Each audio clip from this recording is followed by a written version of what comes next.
Bab yang ketiga adalah tentang modal. Modal ada dua bagian ya. Pertama adalah modal investasi dan yang kedua adalah modal kerja. Modal investasi adalah modal awal yang diperlukan untuk investasi awal seperti aset. Modal investasi ini dikeluarkan untuk membeli kebutuhan usaha yang tetap ya.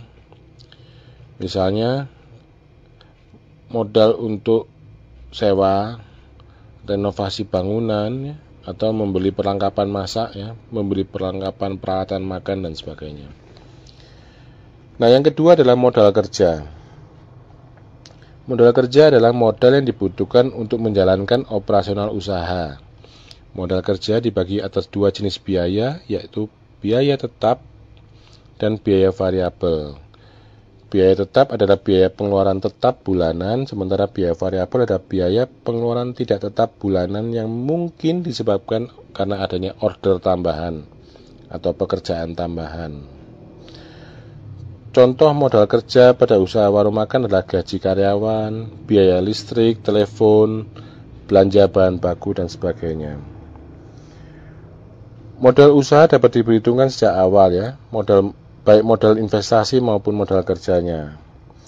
Modal investasi dapat direncanakan dan diperhitungkan sesuai dengan kemampuan Anda. Modal kerja sebaiknya diperhitungkan untuk persiapan sampai jangka waktu tertentu ya. Misalnya untuk sekian bulan ya, untuk memprediksi di mana usaha tersebut masih belum memiliki pelanggan yang banyak ya. Sehingga Anda harus mempersiapkan modal agar jangan sampai kelancaran usaha Anda terganggu karena tidak adanya uang. Nah, sumber-sumber modal adalah pertama bisa dari modal sendiri. Nah, keuntungan modal sendiri ini adalah Anda bisa mendapatkan modal tersebut tanpa prosedur yang berbelit-belit ya, tidak ada beban bunga bagi hasil usaha atau lainnya, dan Anda memiliki kekuasaan penuh untuk mengendalikan keuangan usaha tanpa harus menunggu persetujuan dari pihak lain.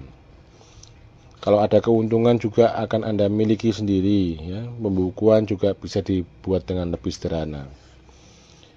Nah, kerugiannya adalah karena modal ini mudah didapatkan, pemilik cenderung kurang perhitungan atau menjadi lebih boros dalam mengeluarkan uang. Karena tidak ada beban biaya bunga, pemilik biasanya kurang termotivasi untuk kerja lebih keras. Agak lemah dalam kontrol.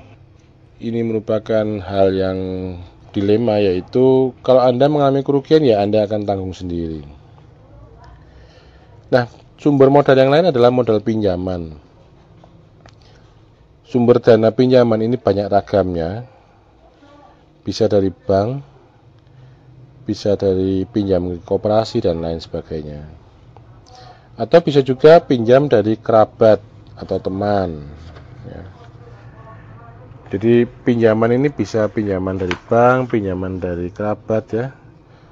Kredit usaha dari bank ini biasanya bisa berupa kredit investasi usaha, ada juga kredit modal kerja usaha, ada kredit usaha gabungan ya, baik antara investasi maupun modal kerja.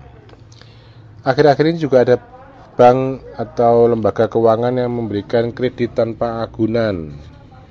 Tapi pada umumnya kredit ini memiliki tingkat suku bunga yang lebih tinggi.